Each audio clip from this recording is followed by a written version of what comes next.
Hello guys, and welcome to the most requested video on my channel these days, which will cover most of the new changes coming in the next new season 8. And all these changes are from the test server, so keep in mind that they are not final. They may or may not be implemented. So as always, I'll start with the important changes and then we'll move on to the smaller ones. There are some changes coming to Battle Royale and they're either gonna make the game more interesting or they're gonna destroy it. Because these changes aren't just balance changes, they're actual game changers. So I'll break down and explain everything for you guys so that you're ready for the new season once it's released, because it's very confusing. I hope you guys find this useful. Let's get started.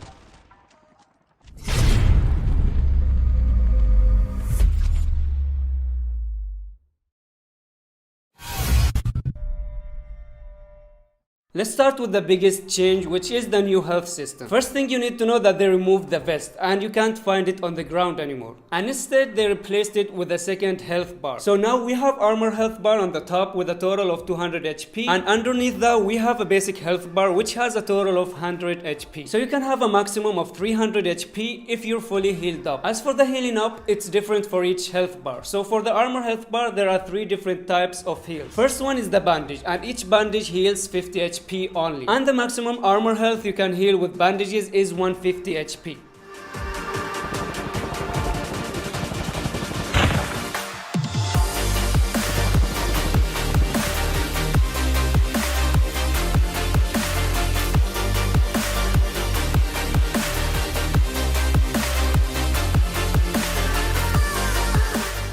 Then we have the first aids, and they heal a total of 150 HP at once. And again, that's the maximum you can heal with the first aids. You can't get it to 200.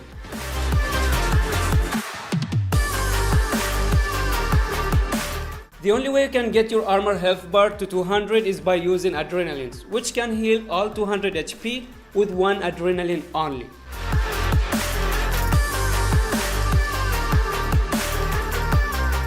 One thing I noticed when using the adrenaline, it reduces your movement speed and you can't jump or slide when using it. As for the bandages and first aids, your movement will be normal when using them.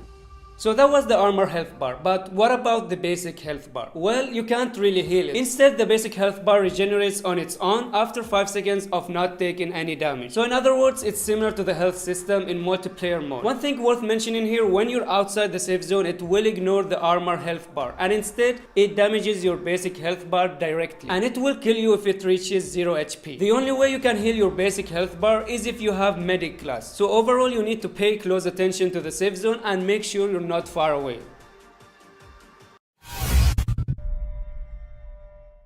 Moving on to the second big change, which is related to the ground loot guns. As you know, in the current season, ground loot guns comes with attachments, and you can also equip one mod to each gun. But in the new season, they won't have any attachments at all. Instead, you'll be able to equip mods, and instead of 1, you can equip 3 mods to each gun. You'll also notice that you're familiar with some of these mods, like the stabilizer mod for example. And I love the fact that it now shows the exact bonus stats you're getting, because it really helps a lot when choosing the right mods. But there are also new mods added, like the extend sniper mag. And by the way, some mods like this one is specific to certain type of guns, so you can equip the sniper mag to snipers on. And finally, there are different mod rarities. So we have the usual colors: gray, green, blue, purple, and golden. Obviously, higher rarity means better bonus stats.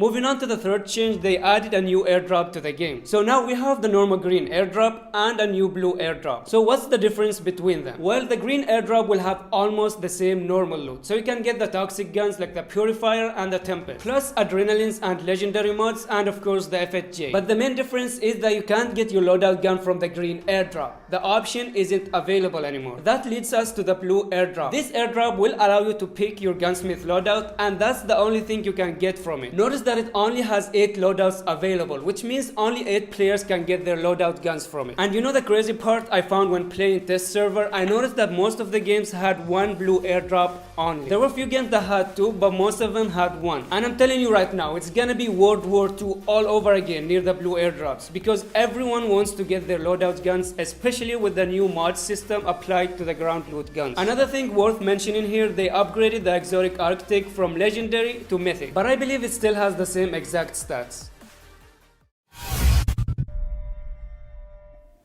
Then we have a new class added to Battle Royale and it's called the Grasshopper. Sadly it's locked, and on top of that the description is very confusing. The only part that I understand is that we're gonna have a jetpack that will allow us to jump to certain heights. And I can't give an opinion about this class yet, so we'll have to wait until it's released, because I need to see the jump height and the duration and whether we can jump in different directions or not. All of this highly affects the potential of this class. Next, we have one of the most awaited changes in the game, which is the new map. But before I start talking about this, you need to know that nothing of what I'm about to say is confirmed. It's all a bunch of theories based on some leaks from data miners. So first of all, they changed the map name from Classic Isolated to Horizon Isolated. There is also a post on Reddit where it shows Activision confirming that there will be a new map coming that might replace the old one. Other leaks include what seems to be an upcoming event showing that Isolated map is under attack, and showing messages from Captain Price trying to defend it. You can pause the video and read the messages if you want. The final clue found within the game files determines the map that is expected to replace Isolated, which is the Blackout map. But as I said, nothing is confirmed. It might be a new separate map, or maybe they will expand the current map and open new areas like they always did. We're gonna have to wait and see, but overall it's always good to have new places to fight, because let's be honest, the current map is getting boring. After that, we have a change that may sound normal, but it can have a huge impact on the gameplay, as they reduced the number of vehicles spawning across the map, and that includes all the vehicles, even the snowboard. You'll also notice that the helicopter locations will be shown on the minimap, and throughout the games I played so far, there were only 2 helicopters spawning randomly, which means these locations will definitely be hot drops in the new season, and you'll notice many teams landing there. And regarding the black market, they shut down all the vending machines, so you can't use them anymore. Whether it's the helicopter vending machine or other vehicles vending machines, they're all shut down. And talking about vehicles, there is a new rally car added, but sadly it's still not available in the test server, so I can't provide any info about it right now.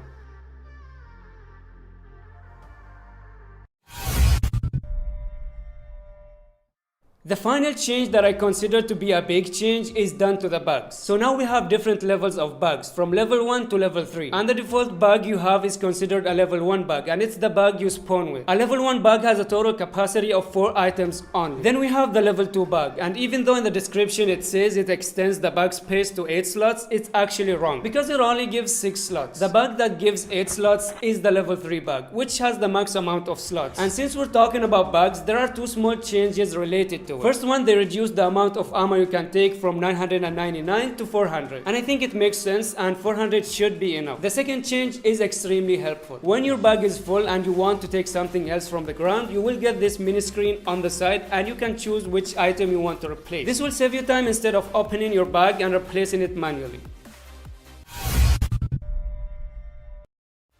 We arrived to the final part of this video where I'll mention some of the smaller changes. First of all, after updating, you'll get this option where you can choose to run the game in lower resolution. And I believe this will help the players with weak devices, and expect it to limit the glitches and crashes caused by the low specs of their devices. And if you choose to play in high resolution, it will take an extra gigabyte. Next, they made a small change to movement when you slide and jump. And honestly, it's almost unnoticeable, so I don't think it will affect you. Finally, they improved the graphics and the terrain texture, and the biggest addition you'll notice is they added a lot of grass across the map. Personally, I don't like this change. I mean, it looks good, but it will be a perfect habitat for snakes. And it reminds me of PUBG days where I used to wipe the sweaty squads only to get killed by some noob snake hiding in the grass. Sorry if this video was too long, but I tried to explain in the best way possible, as I felt that it was very confusing for many players. I just hope it's clear, and I hope you guys found it useful, and if you did, then consider leaving a like to appreciate the time and effort spent on this video. Thank you for watching, and I'll see you in the next one.